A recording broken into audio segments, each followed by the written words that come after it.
So hello and good afternoon दोस्तों। आज आपका भाई आ चुका है राजस्थान की एक और नई सिटी को एक्सप्लोर करने। जोधपुर और जयपुर को अच्छा खासा एक्सप्लोर करने के बाद आज मैं इस नई सिटी को एक्सप्लोर करने आया हूँ। इस सिटी का नाम है झीलों की नगरी उदयपुर और ये सच में बहुत ही ज़्यादा खूबसूरत है। मेरी बातों का विश्वास कीजिए, उदयपुर एकदम जन्नत जैसा लगता है और अगर मौसम आपके साथ है तो यहाँ पर आना आपके लिए किसी खूबसूरत ख्वाब से कम नहीं होगा। तो आज यहीं से मैं अपने उदयपुर की जर्नी शुरू कर रहा हूँ और आपको अलग अलग जगह पर उदयपुर की अलग अलग खूबसूरती दिखाऊंगा। तो चलिए यहाँ से अपना सफ़र शुरू करते हैं। तो उदयपुर में आज जिस जगह को हम सबसे पहले एक्सप्लोर करने जा रहे हैं वो है उदयपुर का सिटी पैलेस। क्योंकि बेशक आप किसी भी सिटी में जाएं, सबसे पहले आपको उसके हिस्टोरिकल प्लेसेस देखने चाहिए ताकि आपको उसका ठाट बाट और इतिहास का पता चल सके। तो बेशक उदयपुर का भी राजशाही ठाट बाट था और बहुत ही गौरवमय इतिहास था।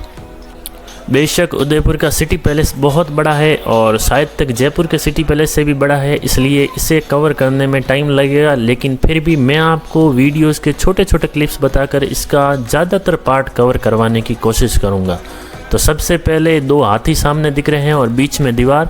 यहाँ पर एक प्रतियोगिता होती थी कि जो भी हाथी रस्सी को अपनी तरफ खींच लेगा वो जीत जाएगा और ये पहले के ज़माने में बहुत ज़्यादा फेमस थी। ऊपर सिटी पैलेस से महाराजा देखते थे। चलते चलते मैं आपको इस सिटी पैलेस का विराट रूप दिखाता हूँ कि ये कितना बड़ा और ऊंचा है। अगर आप यहाँ पर एक अच्छे टाइम पर आना चाहते हैं तो वो होगा शाम का समय, क्योंकि शाम के समय धूप नहीं होगी और यहाँ के नज़ारे और भी खूबसूरत और दिल को खुश करने वाले होंगे। सच में इस सिटी पैलेस को देखकर लगता है कि राजाओं महाराजाओं ने अपनी शानदार ज़िंदगी जी थी। अगर यहाँ पर रहने का मौका मिल जाए तो सच कहता हूँ मैं इसके अंदर ही खो जाऊँगा कि मुझे किस तरफ जाना है और किस तरफ से आना है। बहुत ही बड़ा है, बहुत ही ऊंचा है, एकदम जन्नत वाली ज़िंदगी थी इसके अंदर, शानदार वाली। चलिए बाहर का नज़ारा देखकर अगर पेट भर गया हो तो अब चलते हैं अंदर की नज़ारा देखने के लिए। ये सामने अंदर जाने का एंट्री गेट है और इसी के पास खड़े हैं ये हाथी महाराज। मैं आपको पास ले जाकर इनके नज़ारे दिखाता हूँ क्योंकि बहुत ही खूबसूरत लग रहे हैं ये। तो चलिए अब चलते हैं अंदर इस बड़े गेट से, क्योंकि अंदर है म्यूज़ियम। और हाँ, अगर आप सिटी पैलेस को सिर्फ बाहर से घूमना चाहते हैं, देखना चाहते हैं तो आपको सिर्फ 50 रुपये की टिकट ख़रीदनी है। लेकिन अगर आपको म्यूज़ियम्स वगैरह भी देखने हैं तो बेशक वो टिकट आपके 400 रुपये की हो जाएगी। इसलिए आपको डिसाइड करना है कि आपको क्या करना है। अगर सिर्फ फ़ोटोज़ के लिए आ रहे हो तो मेरे हिसाब से बाहर की टिकट आपके लिए सही रहेगी। बाकी अगर मेरी तरह चुल मची है तो बेशक 400 रुपये का टिकट खरीदो और म्यूज़ियम के अंदर जाओ। देखते हैं राजा महाराजाओं के पास क्या क्या चीज़ें थी पुराने ज़माने में। और ये है म्यूज़ियम की 400 रुपये वाली एंट्री। तो चलिए अंदर चलते हैं।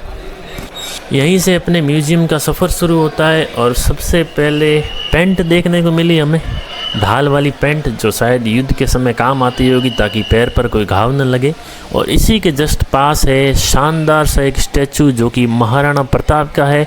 उन पर उनके ढाल कवच पहनाए हुए हैं, हाथ में भाला और एक शानदार सी 2 मुंह वाली तलवार। और इसके जस्ट पास में है ये चेतक घोड़े का बहुत ही बड़ा स्टैचू जो महाराणा प्रताप का सबसे पसंदीदा घोड़ा था। इसका काफ़ी अच्छा इतिहास है और उदयपुर की हिस्ट्री में चेतक घोड़े का बहुत ही इम्पोर्टेंस है। जब आप उदयपुर की हिस्ट्री पढ़ोगे तब आपको ये पता चलेगा। और इसके मुंह पर एक ढाल लगी हुई है जो कि आगे वाले हाथी को कंफ्यूज करती थी कि ये घोड़ा है या हाथी। सच में बहुत ही दिमाग यूज़ किया था उस टाइम। मेरे भाइयों, ये सोच रहा था कि वीडियो बड़ा करने से अच्छा है छोटे क्लिप्स में आपको सारे हथियार दिखा दूं।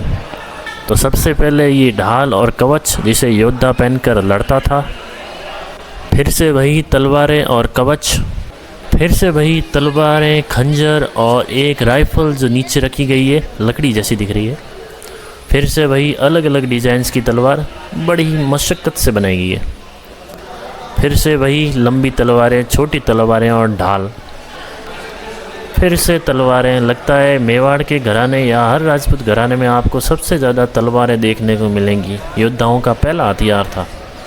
फिर से तलवार और बीच में खड़े हैं शूरवीर योद्धा। यहाँ पर फिर से तलवारों को अच्छे ढंग से सजाया गया है और बीच में ढाल को रखा गया है, बहुत ही अच्छे सजाया गया है। नई करते इस सिटी पैलेस में मैंने अब तक 500 तलवारें देख ली है। लो अब फिर से देख लो तलवारें। और ये है राइफ़ल, छोटी सी पिस्तल। वाओ, ये सेक्शन बहुत ही खूबसूरत लग रहा है, बहुत ही प्यारा वाला। और अब यहीं से तलवारों और बंदूकों वाला सेक्शन तो पूरा हो गया है। अब किसी नए सेक्शन में चलते हैं, फिर से सिटी पैलेस के किसी नए कोने को एक्सप्लोर करने के लिए।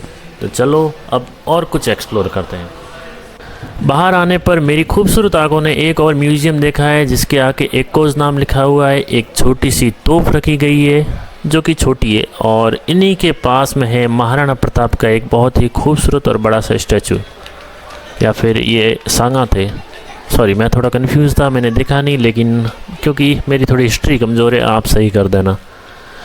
यहाँ पर बहुत ही सारे छोटे छोटे स्कल्पचर रखे गए हैं जो इजिप्शियन टाइप लगते हैं, छोटे छोटे मम्मीज़ टाइप, छोटे छोटे चेहरे, एक दिल, कई सारे बच्चों के स्टैचू, महिलाओं के स्टैचू। बड़े ही यूनिक आर्ट है ये। चलो अब थोड़ा वीडियो भगाते हैं ताकि आप जल्दी से ये देख लो। अपनी आंखें खुली रखना वरना मिस कर दोगे। तो चलो भागते हैं।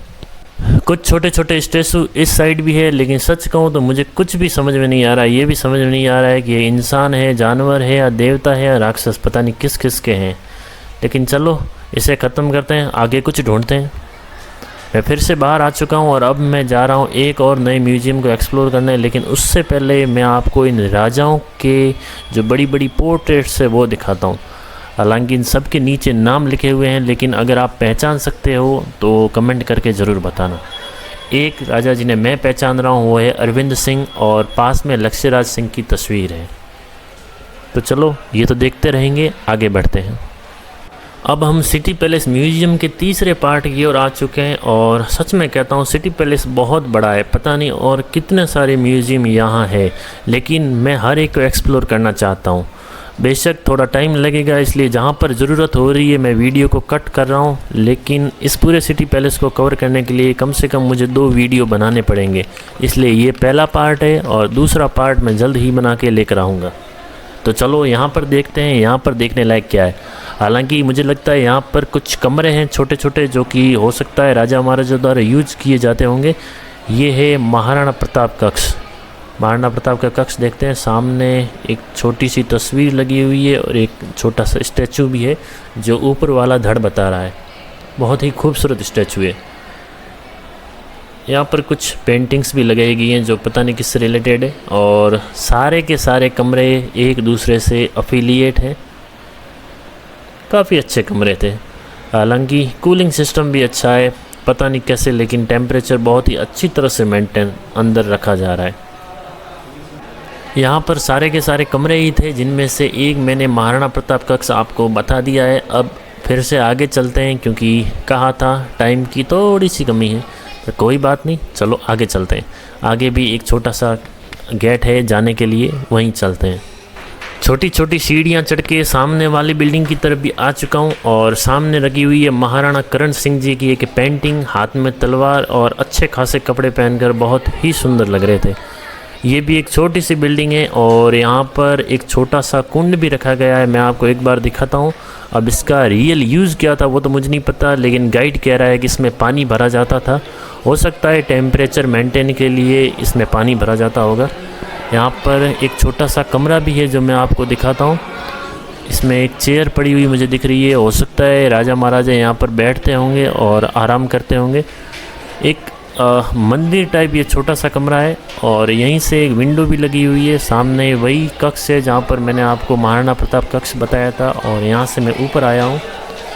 तो हमने सिटी पैलेस के एक मेजर पार्ट को एक्सप्लोर किया है, और बहुत जल्द मैं आपके लिए सेकंड पार्ट लेकर आऊँगा जिसमें बचे हुए पार्ट्स को हम एक्सप्लोर करेंगे।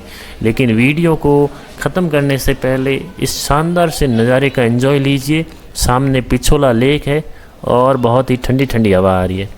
सच में बहुत ही शानदार नज़ारा है। मुझे यहाँ 10 मिनट बैठना चाहिए।